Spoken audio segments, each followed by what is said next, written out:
आज के दिन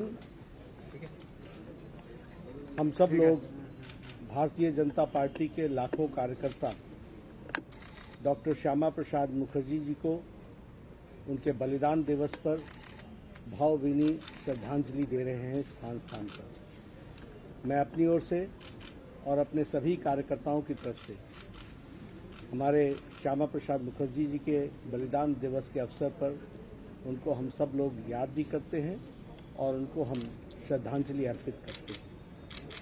हम सब जानते हैं कि भारत के महान राष्ट्रभक्त, शिक्षाविद, सांस्कृतिक राष्ट्रवाद के उद्योतक ऐसे हमारे डॉक्टर श्यामा प्रसाद मुखर्जी को काल ने 1953 में आज ही के दिन हमसे छीन लिया था। हम सब यह भी जानते हैं कि डॉक्टर श्यामा प्रसाद मुखर्जी बहुत ही बहुआयामी प्रतिभा के मालिक थे और उनकी प्रतिभा से हम सब लोग भली भांति परिचित हैं। एक राष्ट्रभक्त, शिक्षाविद, 1901 को उनका जन्म हुआ और 33 वर्ष की उम्र में वह कलकत्ता विश्वविद्यालय के वाइस चांसलर बन गए। बहुत ही अल्प आयु में वो वाइस चांसलर बने।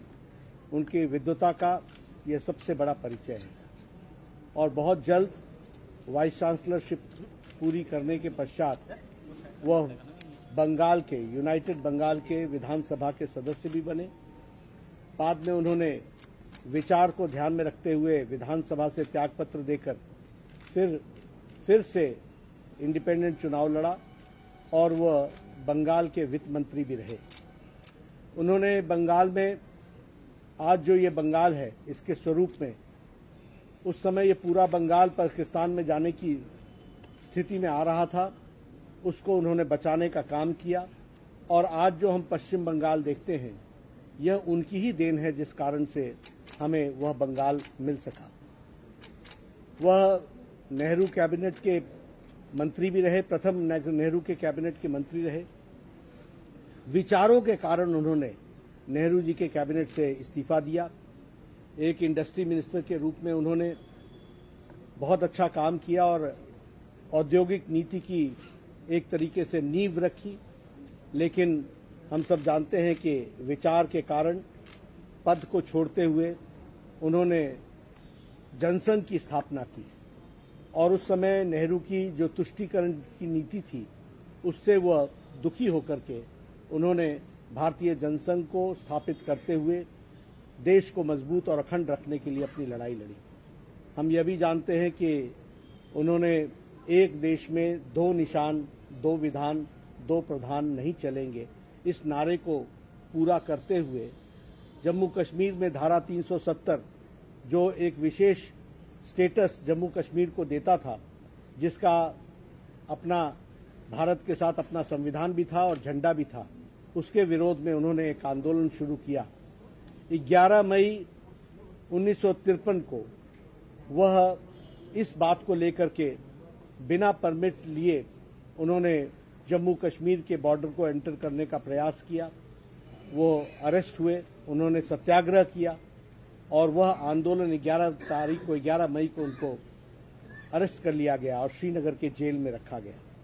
वहां आज ही के दिन सुबह यानी 23 जून 1953 को बहुत ही संदेहास्पद स्थिति में उन्होंने अंतिम सांस ली और उनकी मृत्यु जेल के अंदर ही हो गई। उस समय आकाशवाणी, ऑल इंडिया रेडियो ने देर से खबर प्रसारित की और बहुत संदेहास्पद स्थिति में उनकी मौत हुई थी।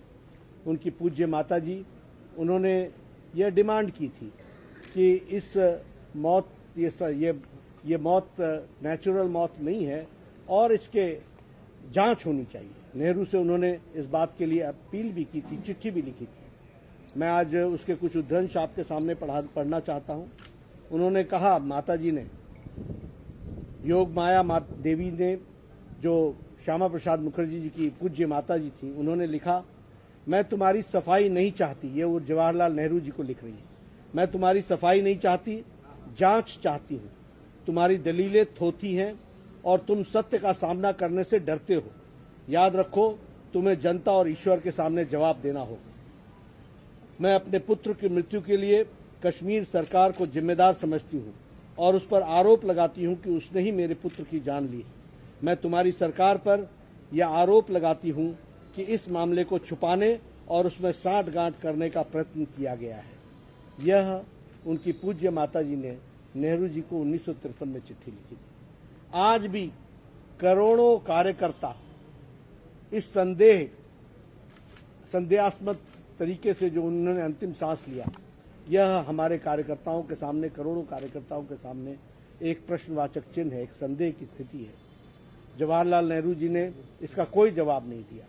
यह अपने आप में बहुत से राज छुपाता है, लेकिन हमें इस बात का संतोष है कि आदरणीय प्रधानमंत्री जी के नेतृत्व में हमारे अमित भाई शाह जी के, गृह मंत्री जी के रणनीति ने धारा 370 को धाराशाही किया और आज जम्मू कश्मीर भारत का अभिन्न अंग बनकर धारा 370 समाप्त करके, स्पेशल स्टेटस समाप्त करके वह भारत का अभिन्न अंग बना है। और जिस बात के लिए श्यामा प्रसाद मुखर्जी जी ने अपना बलिदान दिया था, उसको हमारी सरकार ने, प्रधानमंत्री जी की इच्छा शक्ति ने और उनकी दृढ़ संकल्प ने उसको पूरा किया है। जिस बात के लिए जनसंघ और भारतीय जनता पार्टी जो हमेशा इस बात के लिए तत्पर रही है कि हम भारत के राष्ट्र को मजबूती प्रदान करने के लिए पूरी ताकत लगाएंगे, उसको पूरा करने का काम किया है। आज सही मायने में सच्ची श्रद्धांजलि डॉक्टर श्यामा प्रसाद मुखर्जी को हम यही दे सकते हैं कि हम उनके बताए रास्ते पर चलें, देश को मजबूत रखें और देश की मजबूती के लिए हम सब लोग काम करें। यही उनके लिए सच्ची श्रद्धांजलि।